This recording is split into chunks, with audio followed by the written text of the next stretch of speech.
वाळू पुरवठ्याच्या मुद्द्यावरून महसूल मंत्री चंद्रशेखर बावनकुळे आणि माजी मंत्री सुधीर मुनगंटीवार यांच्यात सभागृहामध्ये जुगलबंदी रंगलेली आहे।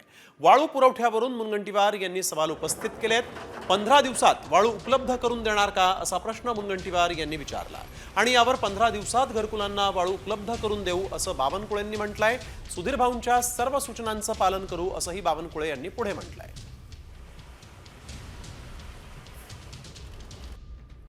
कॉमस्कोर नुसार आता isakal.com आहे देशातील नंबर 1 ची मराठी न्यूज वेबसाईट। प्रत्येक अपडेटसाठी isakal.com ला नक्की भेट द्या। मंत्री महोदयांना माझे प्रश्न आहे। तुम्ही नव्हते नाही तर अध्यक्ष महाराज, मंत्री महोदयांनी सांगितलं की घरकुल योजनेसाठी 5 ब्रॉस आम्ही रेती मोफत देऊ। माझा पहिला प्रश्न आहे की अर्ज केल्यापासून 15 दिवसात तहसीलदारांनी जर रेती दिली नाही तर त्यावर कारवाई करण्याचा GR आपण काढणार आहात का? आता प्रयत्ने वाळूचे कण चोरता भरपूर धन निघे।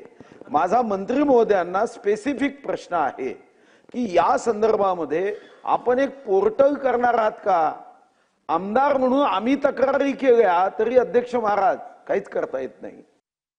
सुधीर भाऊ, 8 दिवसात जे आपलं वाळू धोरण येत आहे त्यामध्ये ही बाब अंतर्भूत करणार आहे की 15 दिवसाच्या आतमध्ये तहसीलदारने घरकुलाला वाळू उपलब्ध करून दिली पाहिजे, अन्यथा तहसीलदारवर कारवाई करण्याच्या वाळू धोरणाचा भाग आम्ही करणार आहोत। स्पष्टपणे मी त्याच्यात म्हटलंय कुठेही आम्ही पण या राज्यातलं उद्याचं जे 2 वर्षानंतर या राज्यात वाळू माफिया संपले पाहिजे या दृष्टीने आपण करू। आणि सुधीर भाऊ, हे आपण करू। 15 दिवसाच्या आत घरकुलाला रेती मिळालीच पाहिजे, 5 ब्रास रेती मिळाली पाहिजे, 0 पैशात मिळाली पाहिजे। फक्त वाहतूक ही त्या घरकुल मालकाला करावी लागेल।